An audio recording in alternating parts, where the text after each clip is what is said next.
amigos, tudo bem? Como vai? Que a paz do nosso querido Mestre esteja em nossos corações, que a espiritualidade que nos assiste nesse trabalho esteja conosco nesse instante.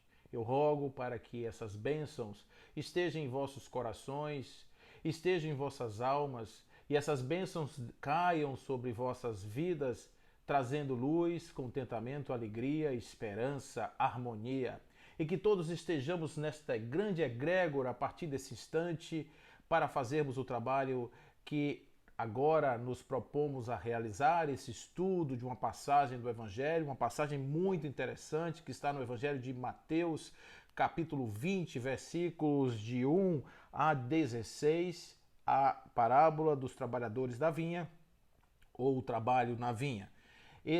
Essa parábola está trabalhada, desenvolvida no Evangelho segundo o Espiritismo, também no capítulo 20, conforme assim Allan Kardec gosta de fazer, uma espécie de correspondência. Então, nesses capítulos 20, nós vamos fazer aí um estudo a respeito dessas parábolas, dessa passagem do Evangelho, para entendermos o que é a vinha, entendermos o que é o trabalhador, entendemos o que é o trabalho na vinha, entendemos o que é essa situação. Gostaria inicialmente de agradecer aos nossos amigos queridos do nossa querida casa de Tio Ormindo, né, que sempre nos oportuniza com esses temas maravilhosos para as nossas reflexões neste período em que esta casa ainda comemora a sua mais um ano de vida, né? Que coisa maravilhosa, um trabalho muito bem feito, um trabalho bonito em prol da caridade e do bem. Nossos parabéns sempre à nossa casa de Tio Ormindo. E eu falo aqui a respeito do Evangelho porque é um tema que eu gosto muito de trazer sempre o Evangelho como um instrumento, não só de reforma moral, mas de reflexão a respeito de modelo social. E a parábola que nós vamos trabalhar hoje, que é essa parábola dos trabalhadores da vinha, ela começa de uma forma muito interessante, trazendo alguns elementos que vão ser importantes para o entendimento da questão aqui colocada. Então, como é que essa parábola basicamente ela se desenvolve? A parábola dos trabalhadores da vinha, ou os trabalhadores da última hora, começa com um senhor que vem à primeira hora para buscar trabalhadores para a sua vinha. Só uma dica que toda vez que vocês lerem ou ouvirem alguém falar sobre a primeira hora, saibam que ele está falando das 6 horas da manhã.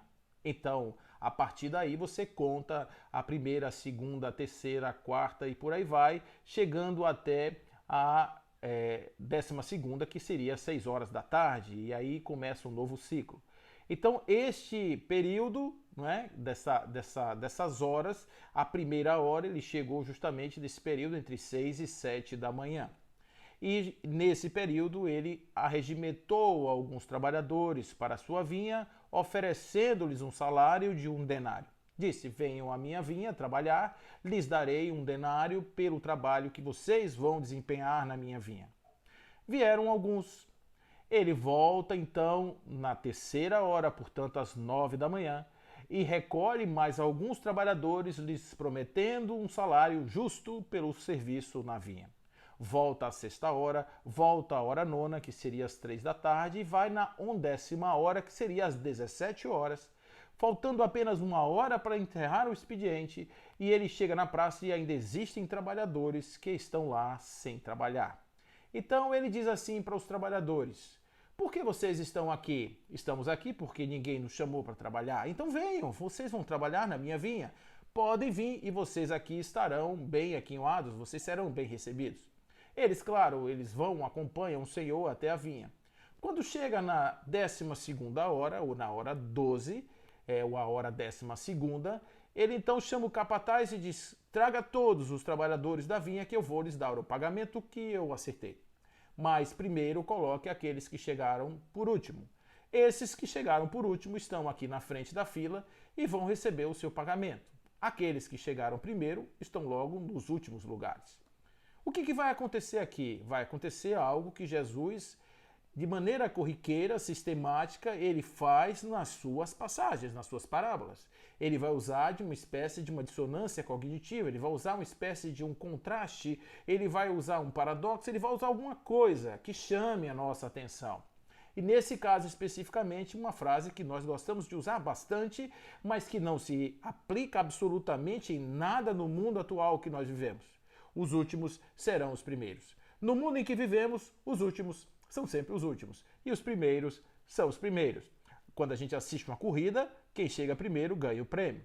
Normalmente, nesse paradigma materialista, os que chegam por último e são tratados primeiro, normalmente é quando se tem algum castigo. Aqueles que tiraram que foram os primeiros, tiraram as mínimas notas, ou que ganharam uma competição de notas mínimas, vão receber um prêmio que seria um castigo maior do que aqueles que eventualmente tiraram as melhores notas.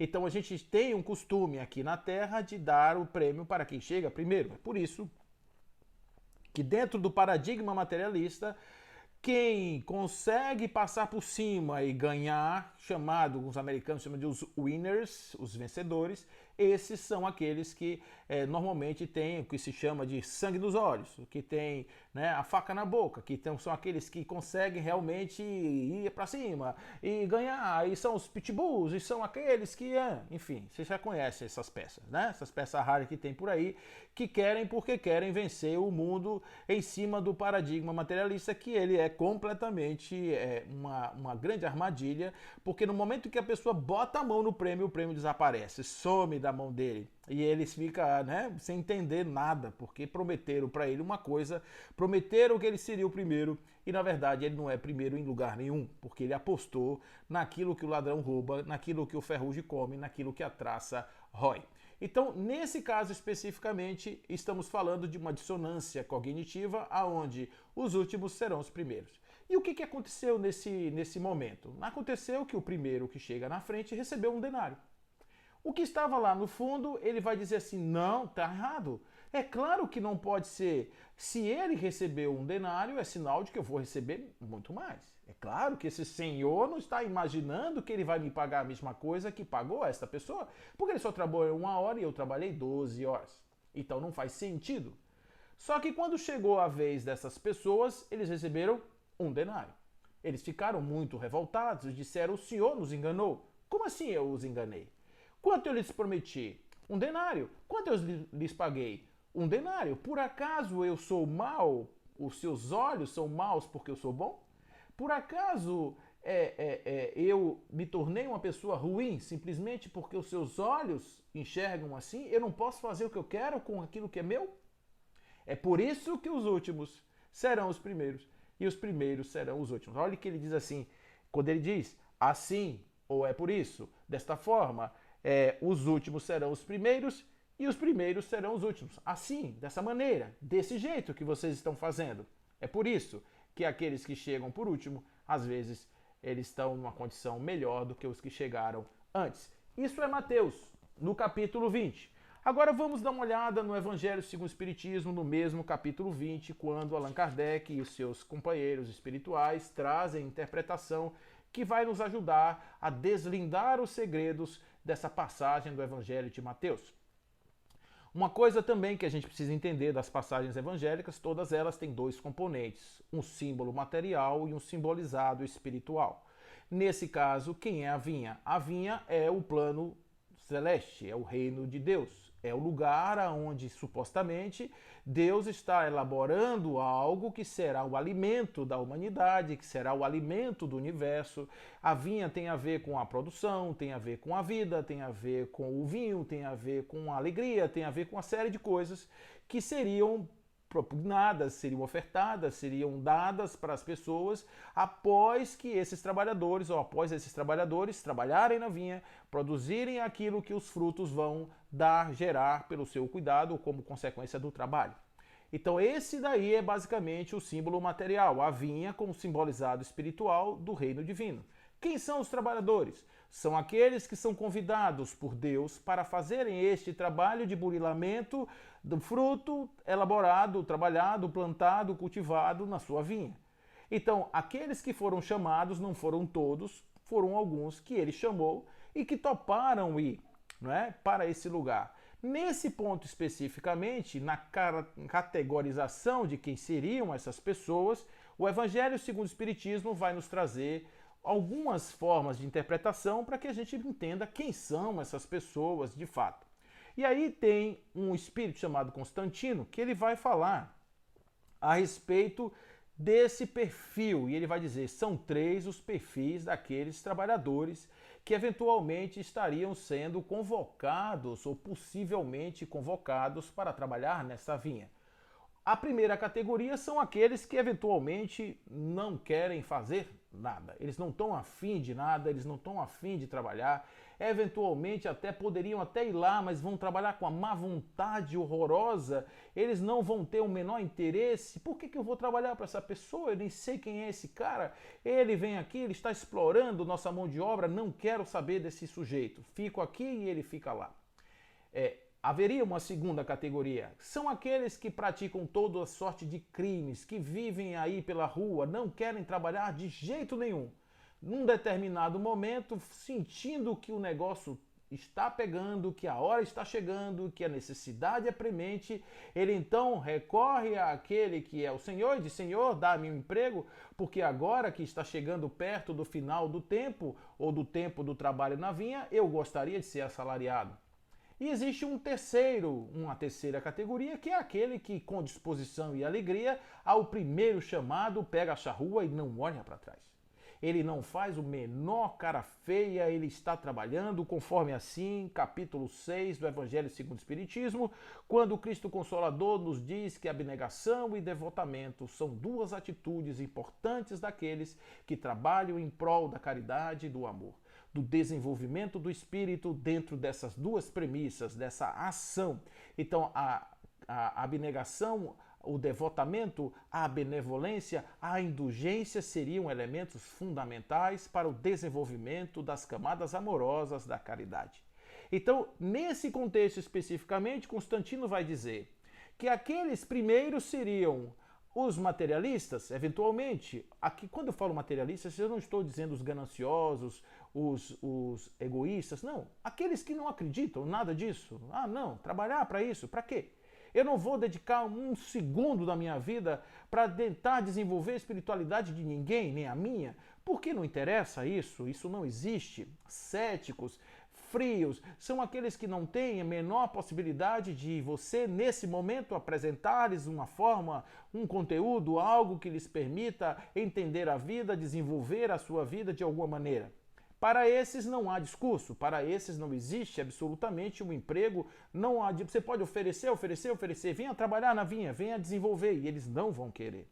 O seu estágio evolutivo é o da negação, é o da refutação das oportunidades que lhes são concedidas. E olha que normalmente, via de regra, nós temos muitos chamados o tempo inteiro por esse senhor da vinha, nos convidando para ir trabalhar, minimamente que seja, arrancar um pequeno mato ou colher um pequeno fruto, num trabalho que às vezes não é nem com esse esforço todo, mas normalmente a gente deixa sempre por último, a gente não dá prioridade.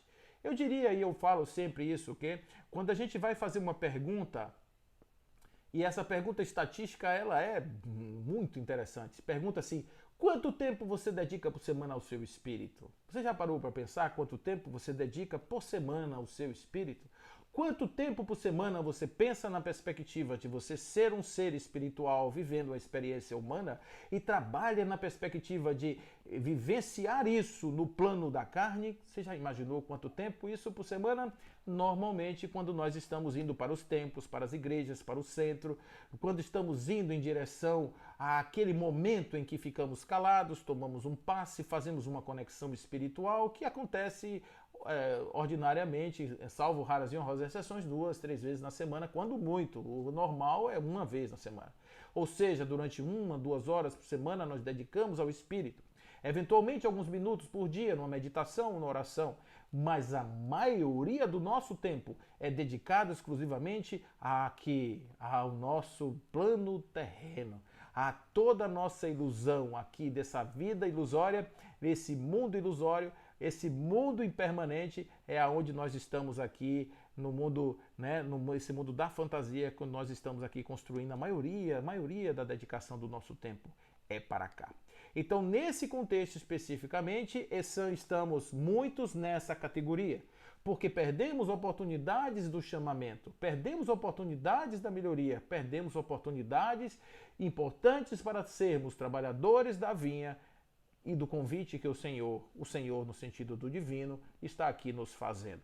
Então, esse ponto é uma categorização que Constantino vai apresentar e que eu acho isso de uma sabedoria muito grande.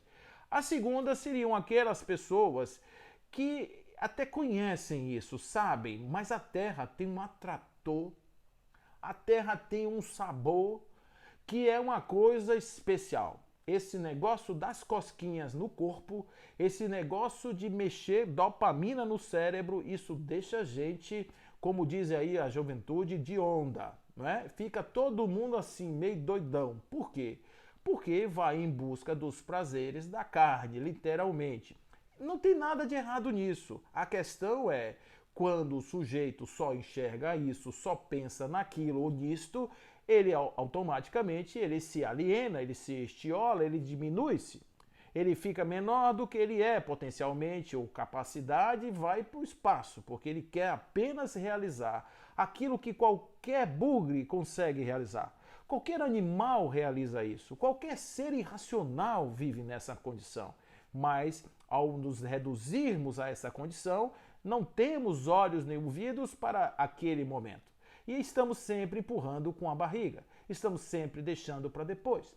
Porém, lá na frente, a adversidade chega, bate na porta a dor, eis que nós entramos nos templos em busca da salvação. Costuma-se dizer que as portas do centro espírita são frequentadas normalmente por dois tipos de frequentadores, os que entram pelo amor, na portinhola do lado, e aqueles que entram na porta larga da dor. Normalmente é assim que acontece. Então, essa proposição que está aqui Constantino nos dizendo existe essa categoria.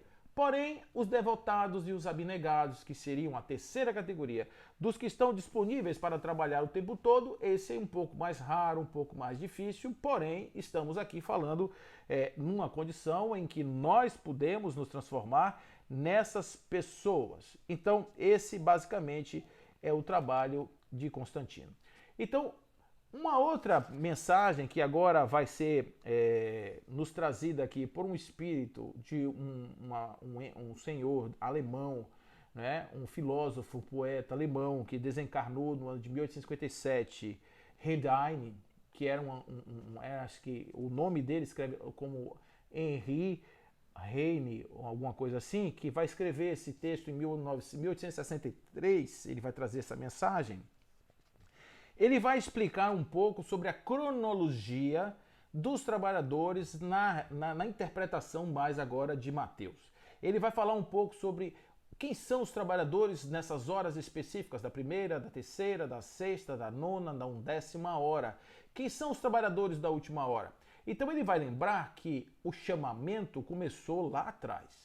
Os primeiros patriarcas do movimento religioso, da igreja, que começaram a trazer Deus, aqueles primeiros que intuíram de uma forma mais racional, de uma forma mais elaborada, os dogmas da divindade, esses seriam os trabalhadores da primeira hora.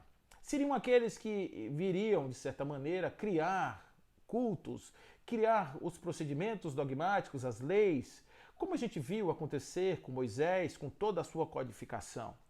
Qual é a questão? Esses chegaram primeiro, eles tiveram um assento, eles tiveram o seu momento de glória por serem os primeiros, serem os únicos, e começaram, de certa forma, a desenvolver a sua capacidade dentro da vinha.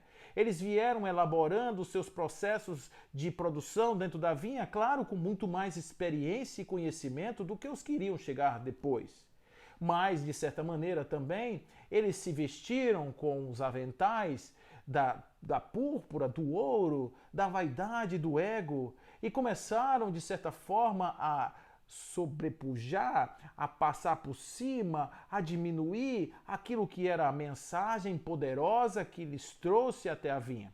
O convite original que lhes foi feito. Muitas vezes eles aceitaram, mas o ego ainda mal elaborado do trabalhador, aquilo que ainda não foi devidamente resolvido nas suas questões interiores, fez com que o movimento se alterasse e aquilo que era um chamamento, aquilo que seria uma oportunidade, tornou-se uma fonte de muita vaidade, de atraso e às vezes até podemos dizer que esses trabalhadores deixaram que as traças entrassem na vinha e contaminassem algumas uvas, contaminassem as frutas, os frutos daquele trabalho que estava ali sendo feito. Mas a posteriori, esse senhor que gostaria realmente de sofisticar a sua vinha e de trazer mais trabalhadores, foi buscar outros, aqueles que chegaram com Jesus, aqueles que vieram e que se martirizaram, que entregaram seus corpos, esses também eram trabalhadores assalariados. O que eles buscavam? A glória, o reino de Deus. Buscavam a justiça amorosa proposta por Jesus, a igualdade proposta por Jesus. Isso eles buscavam. E por esse motivo eles aderiram de primeira hora a esse chamado. Eles não eram os primeiros, mas eles já estavam numa condição de primeiros mesmo sendo os últimos. Olha que coisa interessante, porque eles agora tinham uma mensagem mais elaborada. Eles tinham uma mensagem mais sofisticada, eles tiveram uma condição de entender, já montados naqueles ombros do passado, eles tiveram uma condição de compreender melhor, porque uma coisa tenham certeza: os primeiros arrancam os tocos, os próximos plantam os brotos. Então quem arranca os tocos sabe a dificuldade que tem. Muitas vezes aqueles que chegam depois não conseguem valorizar os trabalhos daqueles que vieram antes. Mesmo que os anteriores sejam brutos, tenham danificado eventualmente alguma coisa no chão, tenham furado demais ou tenham perdido a mão em algumas coisas, o trabalho deles foi fundamental para que depois se sucedessem os trabalhos daqueles que vieram, que lhes sucederam. Então, de novo e mais uma vez, os que chegaram em horas mais avançadas, eles tinham e se sentiram na condição de serem aqueles que, claro, teriam prerrogativas inimagináveis nesse novo reino, nessa nova vinha, com esse novo Senhor que chegou até eles. Quando, inclusive, a dona Salomé pergunta a Jesus se os seus filhos podem ficar à sua direita e à sua esquerda, já que eram seus primos, ele pergunta: vocês estão dispostos a beber do cálice que eu hei de beber? E quando a resposta é afirmativa, porque eles não faziam a menor ideia de que cálice era esse que Jesus estava falando, eles achavam que era talvez um cálice de vinho, um vinho de qualidade inferior que naquele tempo todo mundo tomava, exceto aqueles que estiveram nas bodas de Caná. Mas o fato é que eles, quando Jesus disse a esse lugar cabe apenas ao Pai Celestial, ele quer dizer que para este lugar cabe apenas a resolução interior do homem em direção a Deus. Aqueles que conseguem verdadeiramente ver a Deus com seu coração manso, naturalmente se assentarão não à direita e à esquerda, mas em todos os lugares e todas as perspectivas aonde o divino seja possível de ser enxergado. Então, nesse caso especificamente, estamos falando de que, mais uma vez, o Senhor da vinha vem no momento em que o mundo passa por uma perspectiva de transição, passa pela perspectiva do final de um tempo, é sempre uma proposta apocalíptica, embora um apocalipse diferente, um apocalipse que não tem as hecatombes, não tem as grandes catástrofes ambientais. É um apocalipse moral, é um apocalipse que o homem vai encontrar, como está encontrando, no final, nos estertores das suas forças, no final das suas forças, você vai encontrar realmente a falência do modelo que ele escolheu como sendo o modelo social, o modelo paradigmático em cima do qual ele estabeleceu as bases da sua vida. Então esse momento faz com que, assim como nós vamos ver na Gênesis capítulo 18, não são mais as entranhas do mundo que estão se movimentando, mas a entranha da sociedade, as entranhas morais do homem, essas é que estão agora em movimento, em busca da saciação e da resolução daquilo que precisa ser resolvido, daquilo que precisa ser satisfeito. Então, nesse caso especificamente, chegam os espíritas. A revelação que acontece para nós. Somos chamados como trabalhadores da última hora. Agora, nesse momento, somos nós esses que estamos aqui, não é? Estamos aqui para enfrentamentos, para fazer a nossa missão, para trazer a mensagem do Consolador para a terra, para trazermos a mensagem de esperança, trazermos a mensagem de paz, trazermos a mensagem de luz. É essa a missão dos espíritas. E aí, quando chega justamente nessa parte do Evangelho, vem a missão dos espíritas. Qual é o papel dos trabalhadores da última hora?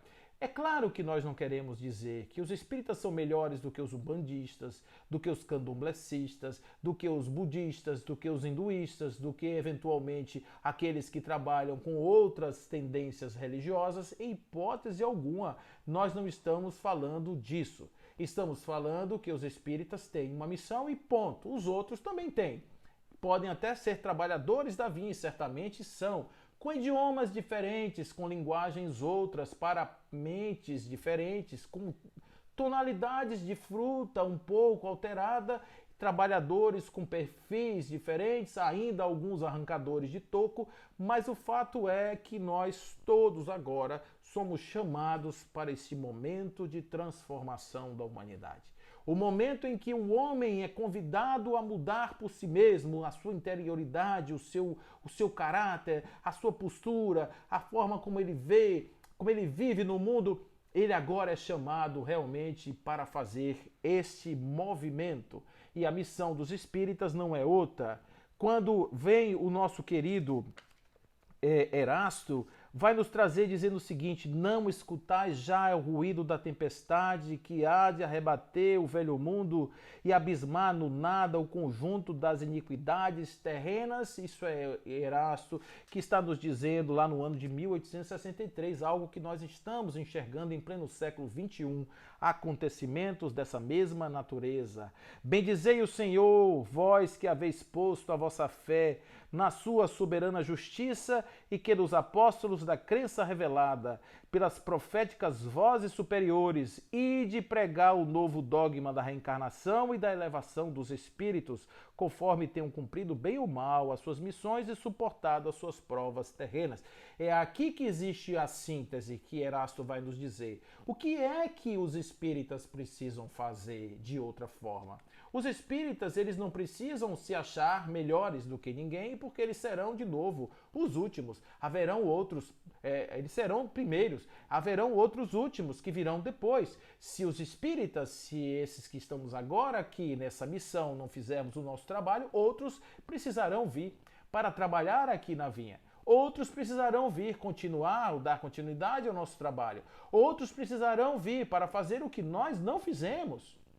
Então nós temos uma missão, sim, temos uma missão. E que missão é essa? Mudar o mundo? Não, mudar a nós mesmos. Começando por aí. Começando a aprimorar o trator, aprimorar a enxada, aprimorar a foice, o martelo, o prego, o cimento, o tijolo, aquilo que for necessário para construções. Nós precisamos aprimorar os nossos instrumentos para fazermos aquilo que é necessário fazer nesta grande obra que a vinha agora é o mundo, aonde as pessoas estão vivendo problemas terríveis, problemas horrorosos de autoafirmação, problemas de baixa autoestima. O mundo está sofrendo com depressões, com síndrome do pânico, as estatísticas horrorosas de mortes por esse tipo de doença é quase uma pandemia invisível, sem combate, acontecendo e ceifando dentro de casa filhos, marido, mulher, velhos, crianças, todos estão sendo acometidos da tristeza e do vazio interior. E isso é algo bastante grave nesse momento, porque nós temos dentro da doutrina não só aspectos dogmáticos, que temos ainda alguns.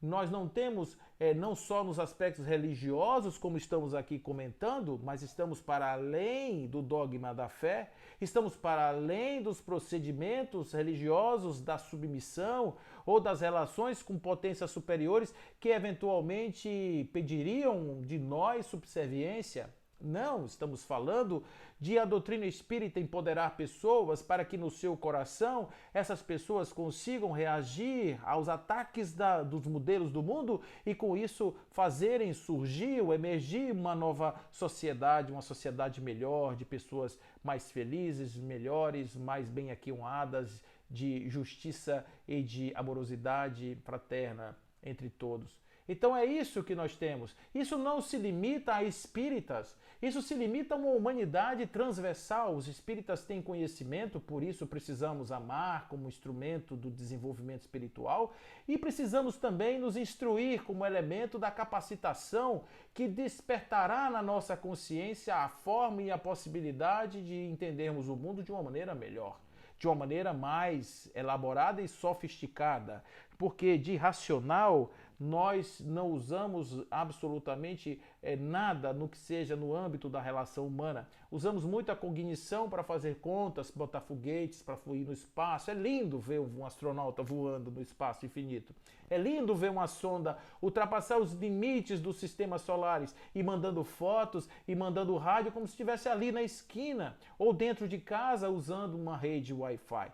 E isso há milhares e milhares de anos, luz, há uma coisa absurda de velocidades estonteantes. A tecnologia, a mente humana é impressionante. Mas quando trata-se de sentar-se para fazer uma elaboração de um croquis, mínimo que seja, de um plano de existência onde todos possamos ter dignidade no mundo e na vida, aí a mente some, o límbico assume o papel da razão e nós começamos a raciocinar com o estômago e com os intestinos e com os chakras baixos e com as sensações e com aquilo que estimula as nossas sensações mais básicas, fazendo com que a gente esqueça completamente que somos a potência racional, a potência espiritual e nos transformamos em meros animais.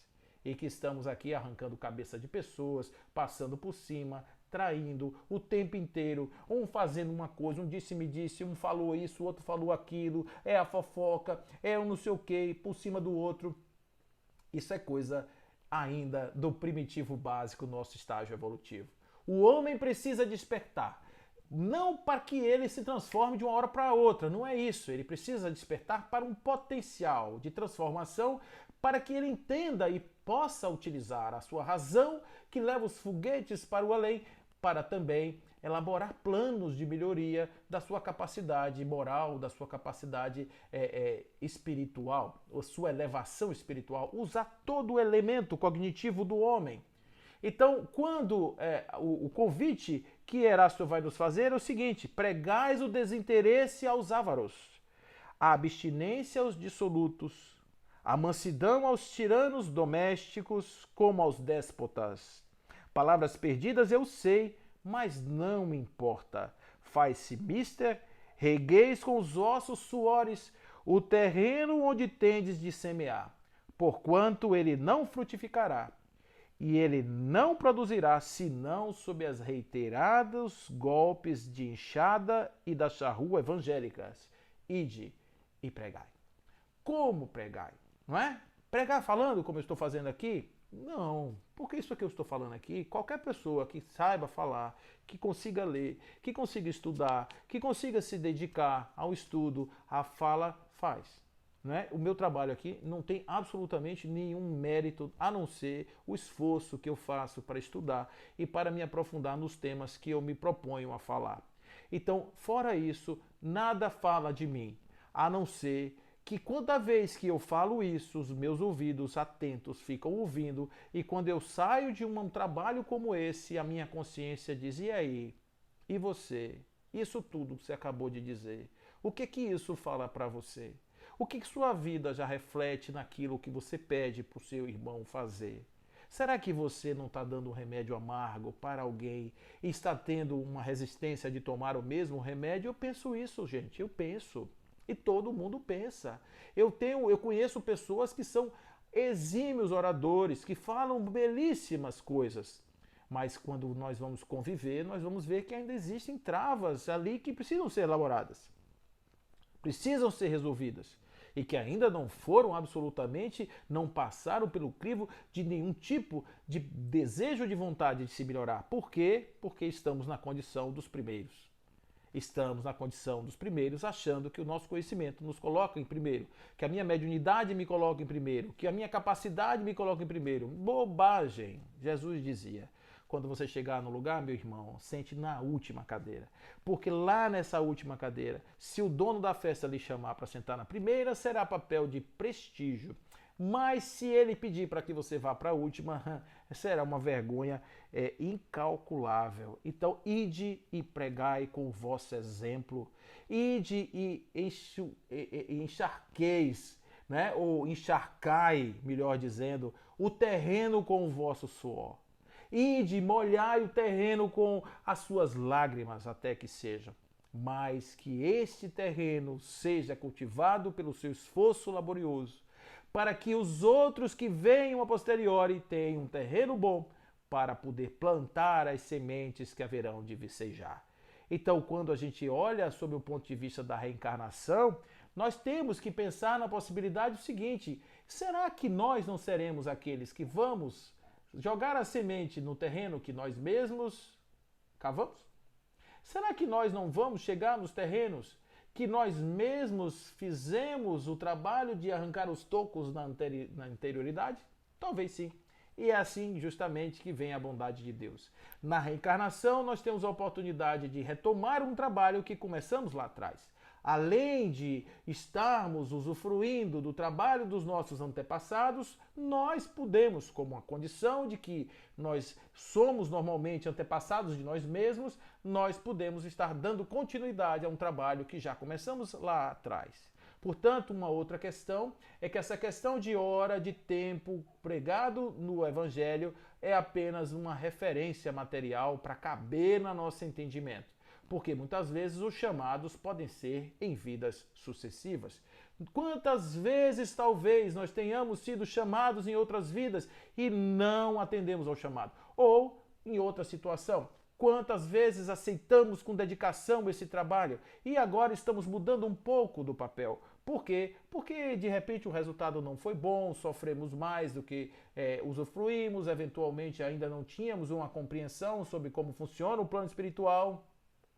Achávamos que o plano espiritual era assim resolvido rapidamente, que bastava pegar um livro, frequentar um centro ou fazer qualquer coisa que isso nos daria uma rápida inserção nesse chamado reino divino. E como isso não é assim que funciona, como não é essa a lógica, então a gente, né, aí sofre um pouco lá no plano espiritual, fica um pouco lá refletindo, volta revoltadinho, aí não quer trabalhar, depois passa a encarnação aqui mais materializado, mais sensualizado, para poder expazir toda essa raiva, todo esse negócio, depois volta de novo arrependido e retoma o trabalho. O fato é que na bondade e na lei de amor, a reencarnação é a palavra de ordem que nos ordena a dizer que nós, o tempo inteiro, de maneira inexorável, mesmo que agora não ouçamos, mas um dia nós vamos ouvir o chamamento desse nosso Senhor que nos chama para trabalhar nessa vinha. Então, como espíritas, marcha, pois, avante, falange imponente pela tua fé. Diante de ti os grandes batalhões dos incrédulos se dissiparão, como a bruma da manhã aos primeiros raios do sol nascente. Que coisa bonita, né, gente? Isso é legal, né? A gente vê isso. Nós estamos aí, nesse exército, gente. A gente é que está aí. Nós somos essas pessoas, né? Nós temos essa missão. Agora, não pode você ir para um trabalho dessa magnitude, claudicante, olhando para o chão, ó dia, ó céu, ó azar. Não, tem que ter alegria. Tem que ter, a gente tem que estar esfuziante, tem que estar com a vontade aí de vencer esse negócio, dessas dificuldades. Porque é dessa forma que a gente vai prosseguir. É dessa maneira que a gente vai responder para os espíritos que nos inspiram dizendo: olha aí, gente, a gente entendeu essa mensagem, a gente compreendeu, mestre, eu compreendi, aceitei teu convite e aceitei o teu pagamento. Não é pagamento em dinheiro, não é benesses na terra, não é, e não caiamos nesse erro. É apenas a possibilidade de conquistarmos algo que é a plenitude do ser, que para o ser que vive na angústia é um prêmio absoluto. É algo muito valoroso, é algo muito importante que a gente hoje não tem, mas a gente pode ter. é só ter abnegação e devotamentos, entrega, fazer aquilo que nós já sabemos o que é para fazer. Não é para engessar, para viver na hipocrisia, fingimento, não.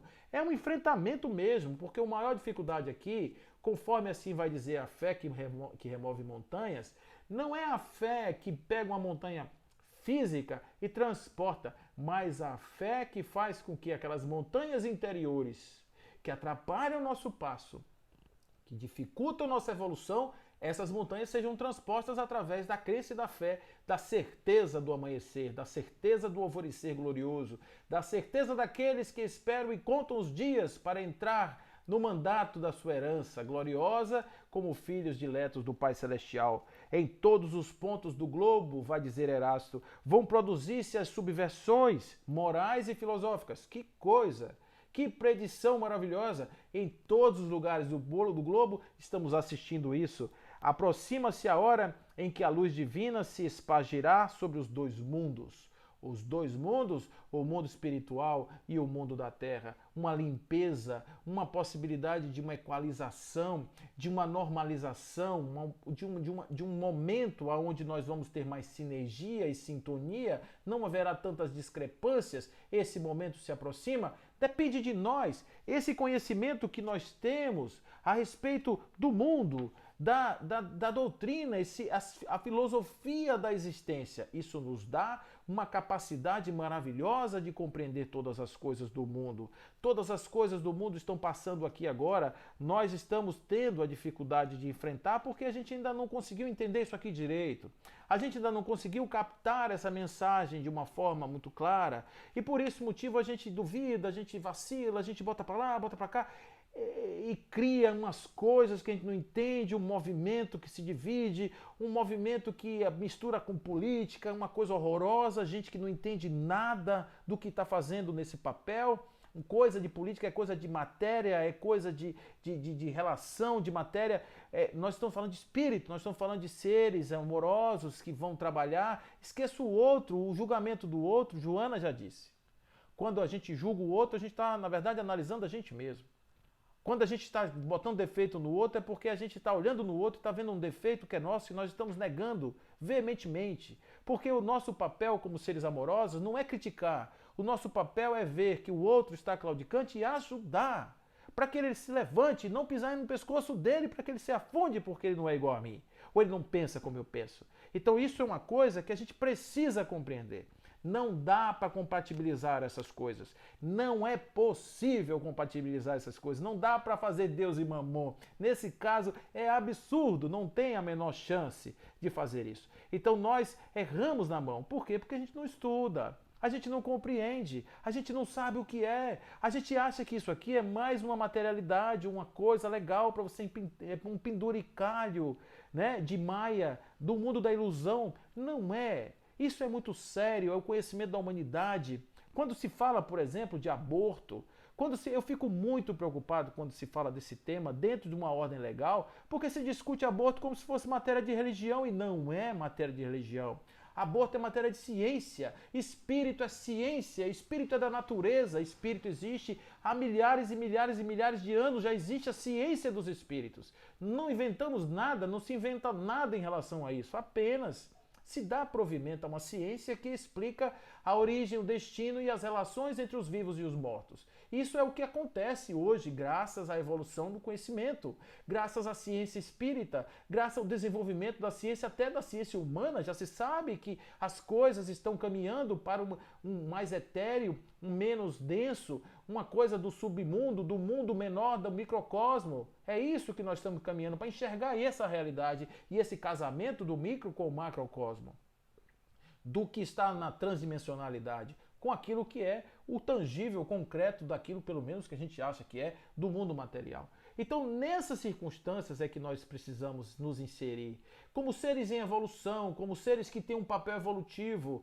como seres que têm a capacidade de entender isso aqui, não como tábua de salvação ou como mecanismo de buscar ajuda, mas como forma de ensinamento para aprendermos como pautar as nossas vidas, como desenvolver as nossas vidas.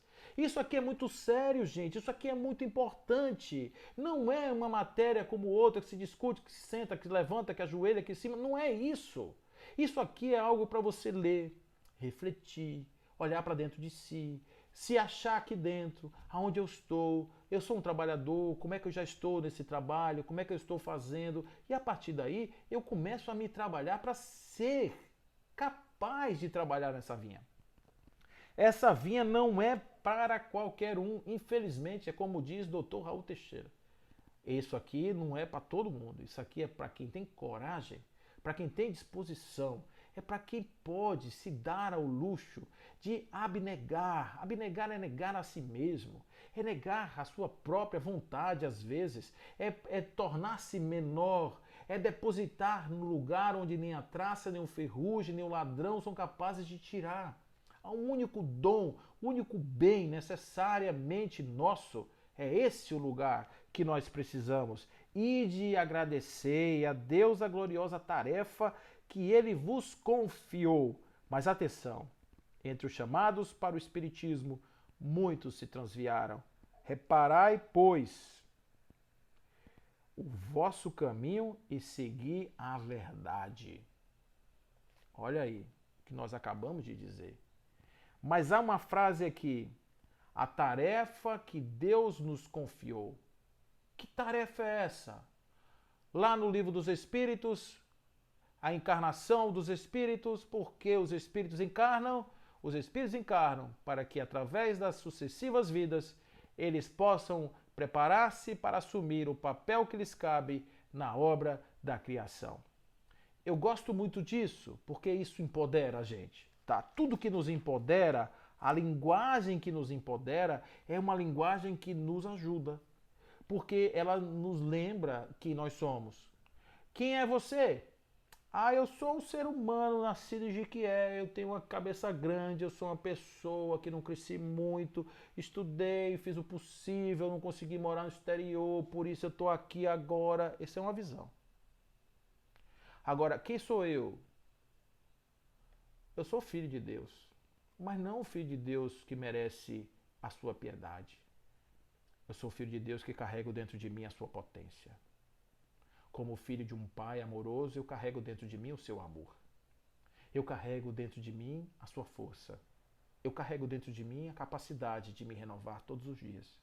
Eu carrego dentro de mim a potência iluminada, a potência da luz. Eu carrego dentro de mim o sabor absoluto do sal, que muda o sabor de tudo. Eu carrego dentro de mim a esperança de um mundo melhor. Eu carrego dentro de mim a fonte viva do amor. Eu carrego dentro de mim o Espírito com todas as suas capacidades. Eu carrego dentro de mim a minha vontade de ser divino. Eu carrego dentro de mim a possibilidade de sair de um ser sombrio para um ser iluminado. De um átomo primitivo a um anjo. Eu carrego dentro de mim Deus.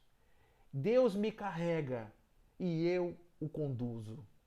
Através da minha própria vontade, através da meu próprio livre-arbítrio, eu vou elaborando os caminhos em que paulatinamente eu vou descendo do seu colo generoso e vou pisando no chão com a firmeza dos meus próprios pés divinos. E à medida em que eu vou conseguindo caminhar, que eu vou conseguindo dar os meus passos como um ser divino, eu me ilumino pela felicidade do divino em ver-me progredir, como aquele pai à porta da fazenda que diz: o meu filho estava morto e renasceu, vamos celebrar. O meu filho estava perdido e se achou, vamos celebrar, vamos comemorar. E essa alegria, essa esfuziante alegria do divino brilha em mim. Este sou eu, este é você, este é qualquer um de nós. Este é qualquer ser que está hoje estiolado, apequenado, sofrido, jogado no chão, porque não conseguiu corresponder às expectativas dos humanos, não correspondeu às expectativas da vida. E aí Erich Fromm vai dizer: nós terceirizamos a valorização da nossa pessoa. Nós, como agentes, transformamos os pacientes nos que valoram nossa experiência de vida. Então nós só conseguimos achar que fazemos o bem Quando alguém de lá diz, poxa, você brilhou, e eu, e meu valor, e minha história, e meu projeto, e o meu trabalho, e a minha dedicação, e tudo que eu já fiz por essa vinha, e tudo que eu já fiz por esse Senhor, ou tudo que eu já fiz, e o melhor trabalho que eu posso fazer por Deus é mostrar que eu sou capaz de enxergar-me divino. A doutrina espírita abre esse cenário. A doutrina espírita me dá essa possibilidade de ver isso sem medo, sem nenhum tipo de preocupação. Claro, a única preocupação que eu tenho que ter em mim é se eu estou correspondendo a essa grande missão que eu recebi. Espíritas, amai-vos, assim nos conclama o Espírito de verdade. Instruí-vos, vamos estudar, não para ficarmos assim, virarmos especialistas, não.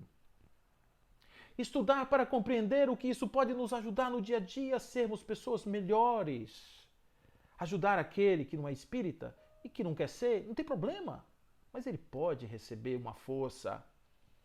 Porque aqueles que brilham iluminam o caminho dos que estão nas sombras. Aqueles que têm sabor mudam o sabor daqueles que se aproximam, mesmo que eles ainda não consigam produzir sua própria luz. São apenas carvões que só brilham perto do fogo. Mas uma hora eles terão luz própria e eles vão agradecer aos exemplos, os exemplos de superação, os exemplos vigorosos de reconstrução do ser que nós temos a possibilidade de mostrar para o mundo que nós somos capazes de fazer isso. Quantos não somos aqueles que já fizemos? Quantos não somos aqueles que já nos transformamos a partir das nossas luzes interiores? Um dia acorda e dá uma vontade de mudar e a gente muda. A pergunta é por que não é agora? Por que a gente já não começa a se futucar? Já que a gente sabe tudo isso, por que a gente não começa a crescer, evoluir, se desenvolver para que a gente possa viver nesse mundo como pessoas do bem, como pessoas de paz?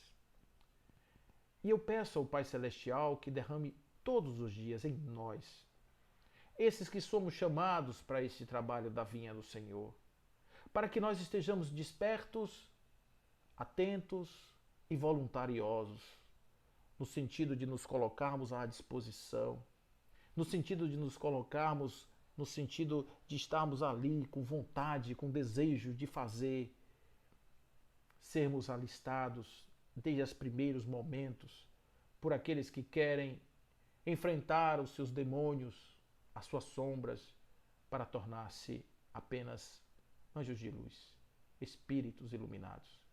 E fazermos exatamente aquilo que nós viemos fazer aqui, que não é outra coisa senão ficarmos melhorzinhos para um dia mais e outro dia mais e um dia a nossa luz ser a luz do mundo. Que essa seja a nossa experiência nessa terra e que nós aceitemos esse convite, porque o pagamento é a nossa libertação e a nossa vida eterna. Fiquem com Deus. Que assim seja.